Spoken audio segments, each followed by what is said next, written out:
കൂത്താട്ടുകുളം നഗരസഭയിൽ സംഘർഷമുണ്ടായിരിക്കുന്നു. അവിശ്വാസ പ്രമേയ ചർച്ചയ്ക്ക് മുൻപാണ് UDF LDF സംഘർഷമുണ്ടായത്.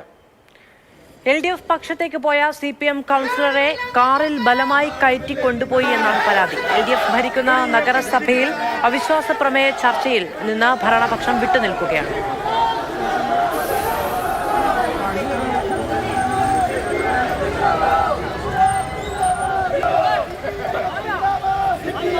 ബിനിൽ വിവരങ്ങളുമായി. ബിനിൽ, അവിശ്വാസം വിജയിക്കുമെന്ന ഘട്ടത്തിലാണോ കൗൺസിലർ പോകുന്നത് തടഞ്ഞത്?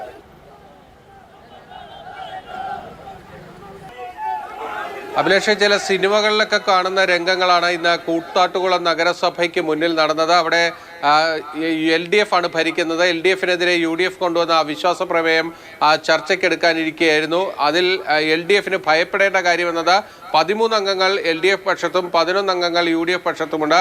ഒരു സ്വതന്ത്രനെയും CPM പക്ഷത്തുണ്ടായിരുന്ന നഗരത്തിൽ, അതായത് കൂത്താട്ടുകുളം നഗരത്തിലെ കൗൺസിലറായിട്ടുള്ള കലാരാജുവും UDF പക്ഷത്തേക്ക് പോയി എന്നതാണ് മനസ്സിലാക്കുന്നത്. അവർ ഇന്ന് ഈ അവിശ്വാസ പ്രമേയം ചർച്ച ചെയ്യാനിരിക്കെ UDFകാർക്കൊപ്പം മറ്റൊരു വാഹനത്തിൽ അവർ വന്ന് നഗരസഭ ഓഫീസിന് മുന്നിൽ ഇറങ്ങി. ആ സമയത്ത് CPMന്റെ മറ്റൊരു വനിതാ കൗൺസിലറും മറ്റു ചിലരും ചേർന്ന് ഈ UDF പക്ഷത്തേക്ക് പോയ കലാരാജുവിനെ ചെയർപേഴ്സന്റെ വാഹനത്തിൽ കയറ്റി തട്ടിക്കൊണ്ടുപോയി എന്നതാണ് UDF ആരോപിക്കുന്നത്. അവിടെ നിന്ന് കൗൺസിലറെ കടത്തിക്കൊണ്ടുപോവുകയാണ് അക്ഷരാർത്ഥത്തിൽ ചെയ്തത്.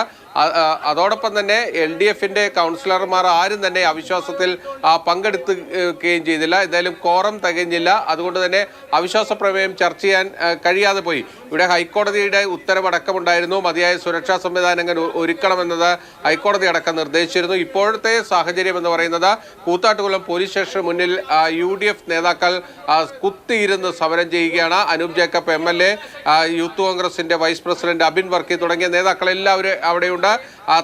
CPMകാർ തട്ടിക്കൊണ്ടുപോയ കൗൺസിലറെ തിരിച്ചു കൊണ്ടുവരണം, ഇതാണ് UDFന്റെ ആവശ്യം. എന്തായാലും വലിയ രാഷ്ട്രീയ നാടകങ്ങളാണ് കൂത്താട്ടുകുളം നഗരസഭയ്ക്ക് മുന്നിൽ ഇപ്പോൾ നടന്നുകൊണ്ടിരിക്കുന്നത്. ഒരു കൗൺസിലറെ തട്ടിക്കൊണ്ടുപോയിരിക്കുന്നു. ആ കൗൺസിലർ എവിടെ എന്ന് ചോദിച്ച് UDF സമരം നടത്തുകയാണ് കൂത്താട്ടുകുളം പോലീസ് സ്റ്റേഷന് മുമ്പിൽ.